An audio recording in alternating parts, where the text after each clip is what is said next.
Bismillahirrahmanirrahim. Assalamualaikum warahmatullahi wabarakatuh. Sekarang kita masuk ke pertemuan ketiga, kebutuhan air tanaman. Pada materi kebutuhan air tanaman ini, kita ingin menghitung berapa jumlah air yang optimum yang dibutuhkan tanaman yang harus kita berikan pada saat irigasi. Jadi jumlah air optimum itu sesuai dengan kebutuhan air tanaman. Bukan maksimum ya, kita lep atau berikan air sebanyak-banyaknya. Karena kalau pemberian air sebanyak-banyaknya pasti akan banyak air yang nanti bersisa, akhirnya harus dikeluarkan lewat drainase. Nah, dengan menghitung kebutuhan air tanaman, kita bisa menghitung optimumnya kebutuhan air yang diperlukan oleh tanaman itu seberapa. Nah, metode penghitungannya bisa dengan pendugaan evapotranspirasi. Nah, evapotranspirasi ini kan proses hilangnya air dari tanah sekitar tanaman dan juga dari bagian tanaman itu sendiri. Nah, dengan menghitung atau kita menduga hilangnya air dari tanaman dan sekitar tanaman, kita bisa memberikan air dengan jumlah yang sesuai dengan hilangnya atau penguapan dari evapotranspirasi. Nah, setelah diduga, kita ukur evapotranspirasinya berapa. Nah, setelah diketahui kebutuhan air tanaman, kita baru akan melakukan irigasi. Nah, irigasi pun ada frekuensi pemberiannya, terus bagaimana kita mengefisiensi jumlah air yang kita berikan. Kemudian contohnya pada padi sawah, kita menghitung kebutuhan air pada padi sawah. Nah, kemudian apa itu evapotranspirasi? Nah, jadi evapotranspirasi itu kan hilangnya air. Artinya berapa jumlah air yang dikonsumsi atau digunakan oleh tanaman. Maka nama lainnya adalah kebutuhan air konsumtif. Nah, evapotranspirasi ini jika diartikan ya keseluruhannya adalah proses gerakan air dari dalam tanah menuju akar, terus ke batang oleh xilem, ke daun, kemudian melalui stomata keluar ke atmosfer, yaitu proses transpirasi, serta gerakan air dari dalam tanah menuju permukaan tanah dan ke atmosfer atau evaporasi. Jadi evapotranspirasi adalah gabungan dari dua proses, yaitu evaporasi dan transpirasi. Jadi secara singkat, kalau evaporasi proses penguapan air di dalam tanah ya. Kemudian kalau transpirasi penguapan di dalam tanaman. Dalam menduga evapotranspirasi potensial, ini kita gunakan dua rumus. Kemudian kita simbolkan evapotranspirasi tanaman adalah ETC, ya, di mana ETC sama dengan KC kali ETO, di mana KC adalah koefisien tanaman. Jadi setiap tanaman memiliki koefisien dalam proses evapotranspirasi. Dan koefisien tanaman biasanya diketahui dan berdasarkan hasil penelitian. ETO adalah evapotranspirasi reference. Nah, biasanya yang digunakan sebagai referensi itu adalah adalah evapotranspirasi dari rumput di suatu lapangan. Nah, ini untuk menduga evapotranspirasi potensial yang pertama. Kemudian yang kedua, menggunakan evaporasi panci, di mana ETC atau evapotranspirasi tanaman sama dengan koefisien tanaman kali koefisien panci kali evaporasi panci. Kenapa penggunaannya ini panci? Jadi evaporasi kan proses hilangnya air. Nah, di sini kita misalkan atau para peneliti biasanya menggunakan panci, ya, bukan panci sebenarnya, wadah yang diletakkan di suatu tanah dengan luas tertentu. Kemudian di situ diisi air. Nah, ketika matahari menyinari dengan penuh, tentu akan terjadi proses penguapan dari air dalam panci. Begitu juga ketika terjadi hujan, panci tersebut akan menampung jumlah hujan yang terjadi pada saat itu. Jadi dengan meletakkan suatu wadah di air ini sebagai perwakilan suatu tanah, kita misalkan tanah berisi air, terjadi penguapan karena sinar matahari, ketika hujan pun dia menerima air. Nah, jadi di sini ada dua rumus ya. Yang pertama menggunakan evapotranspirasi reference dan yang kedua evaporasi panci. Nah, tadi di rumus pertama kita menggunakan evapotranspirasi reference. Nah, apa itu evapotranspirasi reference? Yaitu evapotranspirasi dari rumput hijau yang tingginya 8-15 cm, tumbuh aktif, menutup lahan dengan sempurna, dan tidak kekurangan air. Nah, jadi kita gunakan evapotranspirasi reference ini. Jadi referensinya adalah rumput hijau yang menutup lahan dengan sempurna dan tidak kekurangan air. Nah, evapotranspirasi reference ini dihitung dengan metode Blaney-Riedel, di mana Eto sama dengan C kurung kurawal P dalam kurung 0,46 T plus 8 mm per hari, di mana T adalah suhu udara rata-rata harian setiap bulan, P-nya adalah persen jam siang harian, yang C adalah faktor koreksi berdasarkan kelembaban minimum, jam penyinaran, dan kecepatan angin. Evapotranspirasi reference ini dihitung pada rumput hijau yang tadi. Nah, nantinya kita jadikan panduan untuk penghitungan evapotranspirasi tanaman yang kita ingin hitung etonya. Nah, bagaimana penggunaan rumus yang pertama? Kita bisa lihat dari contoh soal. Ini contoh soal dari hasil penelitian diperoleh koefisien tanaman kedelai yaitu KC-nya selama umur 1 bulan setelah tanam adalah 0,75. Jadi koefisien tanaman sudah diketahui. Kemudian data dari stasiun klimatologi terdekat menunjukkan bahwa rata-rata nilai evapotranspirasi reference atau ETO untuk bulan Maret adalah 5 meter per hari. Jadi evapotranspirasi reference dari rumput hijau yang kita jadikan referensi tadi 5 mm per hari. Yang ditanyakan adalah berapa rata-rata kebutuhan air tanaman atau ETC dari kedelai setiap hektar selama bulan Maret jika kedelai ditanam pada awal bulan Maret. Nah, rumus tadi yang pertama adalah ETC sama dengan KC kali ETO. KC sudah diketahui 0,75, ETO juga sudah diketahui 5 mm per hari. Jadi tinggal mengalihkan, dapat 3,75 mm per hari ETC-nya. Nah, yang ditanyakan untuk 1 hektar.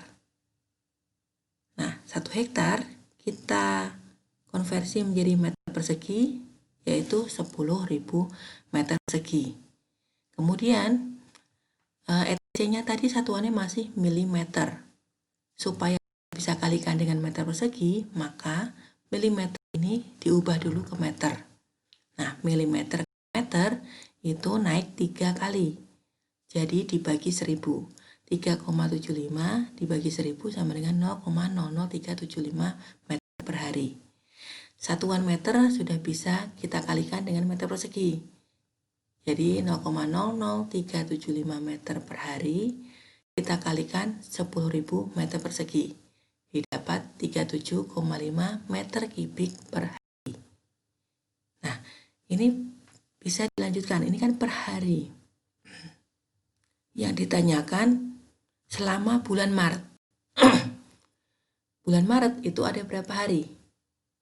Kalau bulan Maret 31 hari, jika ditanya adalah ETC per bulan, maka kita kalikan 37,5 meter kubik kali 31 hari. Nah, kita akan dapatkan ETC dari kedelai selama 1 bulan pada luasan 1 hektar. Jadi itu untuk penggunaan rumus pertama. Jika ada yang tidak paham untuk rumus pertama, bisa didiskusikan di WA Group ya. Kita lanjut ke rumus kedua. Nah, selanjutnya rumus kedua menggunakan evaporasi panci. Jadi seperti yang saya sampaikan tadi, ini kita misalkan tanah garis merah ini ya, tanah. Nah, Di dalam tanah ini kita tanam wadah atau sebut saja panci. Nah, di dalam panci tersebut nanti kita beri air yang ketinggiannya sama dengan tanah. Nah, H ini adalah tinggi air yang kita berikan. Kemudian standar dari panci atau wadah yang kita tanam, kedalamannya 51 cm, kemudian ada bagian yang lebih tinggi dari tanah yaitu 10 cm. Kemudian diameternya 1,83 cm. Nah, dari sini kita akan menghitung neraca air dalam panci. Ketika siang hari panas terik, tentu air dalam panci ini akan menguap. Kemudian kalau terjadi hujan, pasti akan ada presipitasi dari hujan, airnya kita tampung di panci. Maka volume air di dalam panci pada saat hujan akan naik, kemudian pada saat terjadi panas terik tentu akan turun. Nah, neraca air dalam panci ini kita hitung dengan rumus P sama dengan E0 plus delta H, di mana P adalah presipitasi atau hujan. Jadi berapa milimeter hujan. E0 ini adalah evaporasi panci. EO atau E0 sama ya. Bisa EO evaporasi panci. Kemudian plus delta H. Delta H ini adalah hilangnya air di dalam panci. Bisa bertambah, bisa berkurang. Di mana kita hitung delta H, H1 min H0. H1 adalah H akhir atau tinggi akhir dari air setelah seharian kita biarkan. Kemudian H0-nya adalah tinggi air awal saat pertama kita letakkan air di dalam panci. Nah, periode pengamatannya biasanya per hari.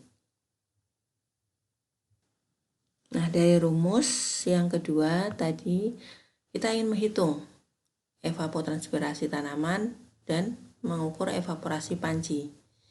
Sebagai contoh tadi pengukuran evapotranspirasi panci itu harian. Nah, ini adalah tanggal pengamatan dari evaporasi panci. Yang pertama dilakukan pada saat tanggal 15 September.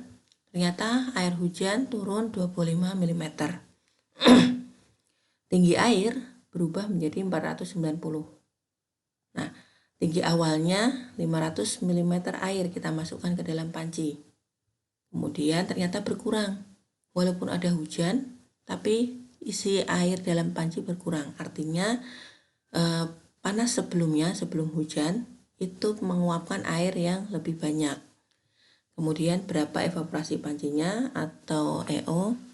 Kemudian diketahui koefisien tanaman yaitu kedelai tadi 0,75, koefisien panci 1,25, diminta menghitung evapotranspirasi tanaman.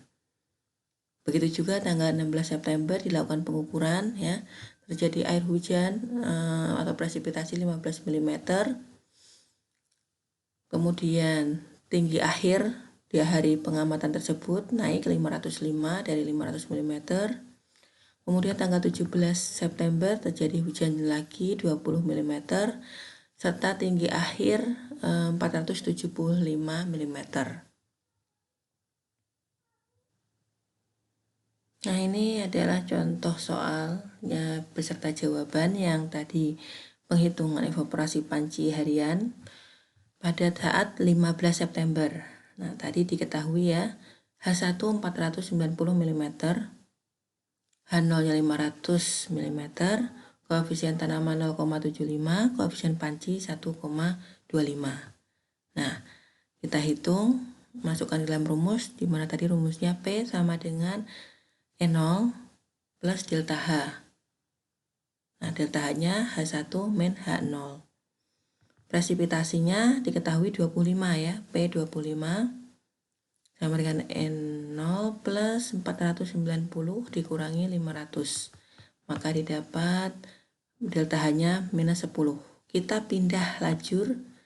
Nah, jadi ketika dipindah ke sebelah, maka 25 plus 10 sama dengan EO atau N0. Maka N0 sama dengan 35 mm. Nah, sudah dapat N0, kita masukkan ke rumus kedua penghitungan evapotranspirasi tanaman, di mana ETC sama dengan KC atau koefisien tanaman kali kapan koefisien panci kali N0. Nah, koefisien tanaman 0,75, koefisien panci 1,25, kemudian N0-nya 35. Maka didapatkan 32,81 mm. Nah, ini sudah terjawab ETC. Tapi yang ditanyakan berikutnya, berapa liter per hektar evapotranspirasinya? Nah, kalau ditanyakan berapa liter per hektar, 1 hektar kita konversi menjadi 10.000 meter persegi, maka untuk bisa dikalikan dengan meter persegi, ETC ini yang semula milimeter harus diubah ke meter. Milimeter ke meter naik 3 kali, jadi 32,81 dibagi 1000 menjadi 0,03281 meter. Nah, satuannya sudah sama, meter, maka kita tinggal kalikan meter kali meter persegi sama dengan 328,1 meter kubik. Yang ditanyakan liter. Liter setara dengan desimeter kubik. Meter kubik ke desimeter kubik turun 1 kali. Jadi kita kalikan 1000. 328,1 meter kubik kali 1000 mendapatkan 328.100 liter air. Nah, dengan cara yang sama kita hitung evapotranspirasi tanaman dan evaporasi panci pada tanggal 16 September. Rumusnya ya, P sama dengan N0 plus delta H, kita masukkan P atau presipitasi pada saat tanggal 16 itu 15. Maka 15 sama dengan N0 plus H1-nya 505. H0 500, 15 sama dengan N0 plus 5, kita pindah ke lajur, jadi N0 sama dengan 10 mm. Lanjut masukkan ke rumus evapotranspirasi, ETC sama dengan KC, kapan kali N0, 0,75, koefisien tanaman, 1,25 koefisien panci, 10 N0, maka mendapat 9,375 mm. Nah, kemudian berapa liter per hektar? Nah, ini bisa langsung ya, milimeter ke meter kan dibagi 1000 atau 0,001, maka kita kalikan 9,375 kali 0,001, 1 hektar 10.000 meter persegi, maka kita kalikan 10.000 meter persegi.